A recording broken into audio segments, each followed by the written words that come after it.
ახლა ხარ ნახე ამ 9 აპრილის დამოუკიდებლობის ამბებისადმი მიძღვნილი სიუჟეტები, სადაც ვიღაც გაურკვეველი წარმომავლობის ექსპერტები, ვითომ განახოცები აქეთა ეგრეთ წოდებული ოპოზიციის და ასე ვთქვათ ანტიქოცური ბანაკიდან ლაპარაკობენ ესეთ სისულელეებს, რომ ოპოზიცია იმიტომ აუჯანყდა ზვიადგამსახურდიას, რომ მან მოსკოვის 1991 წლის პუჩის მხარდაჭერა მოახდინაო და შეკაი ადამიანია, რა ვიცი, თუ ექსპერტი ქვია, ელემენტარულად ხო უნდა მოიძიო მაინც დოკუმენტური მასალა, ხო?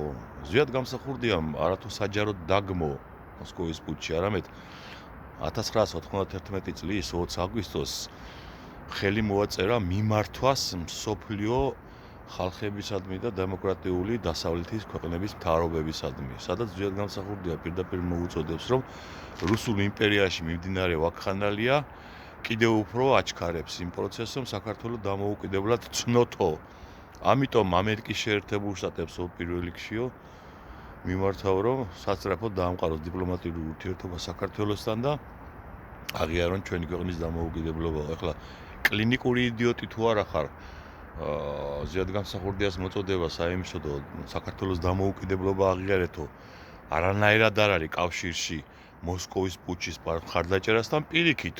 მოსკოვის პუჩი ხო იმიტომ მოხდა, რომ საბჭოთა კავშირი შეენარჩუნებინათ და საქართველოსნაირი ქვეყნები დაეჩექმათ, ხო?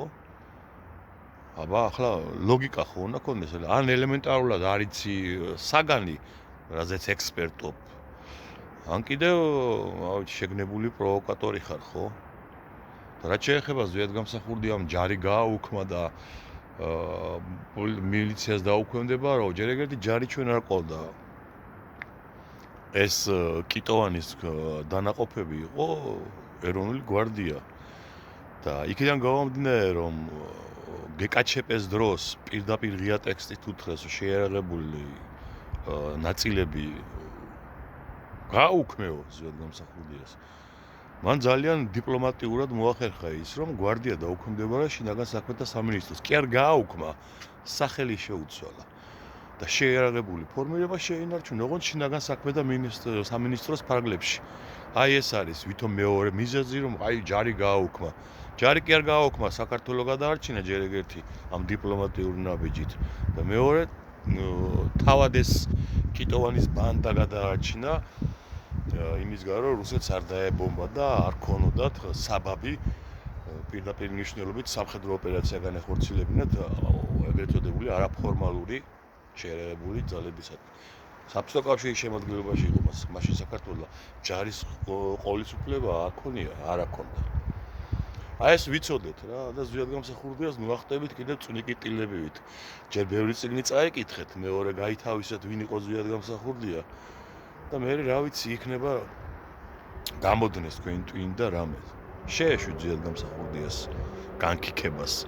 ისევე როგორც აი კობახიძეებმა და ყაველაშვილი პაპუაშვილებმა არც 31 მარტს რეფერენდუმის დღეს და არც 9 აპრილს დამოუკიდებლობის აღდგენის დღეს ერთი სიტყვით არ ახსენეს ზვიადგამსახურდია. ანუ თითქოს დამოუკიდებლობა თავზე დაგვეცა, დამოუკიდებლობის რეფერენდუმი თვითონ ჩატარდა, ზვიადგამსახურდია იქ არაფერ შუაში არ იყო კაცო. აი ამიტომ ახართ რუსები კოცებო ზვიადგამსახურდიას ამდენი აწრეული წინ გარდაცვლის და მოკლოს უпростоრად თქვენი პატრონების რუსების მიერ კლავაც ებრძვით.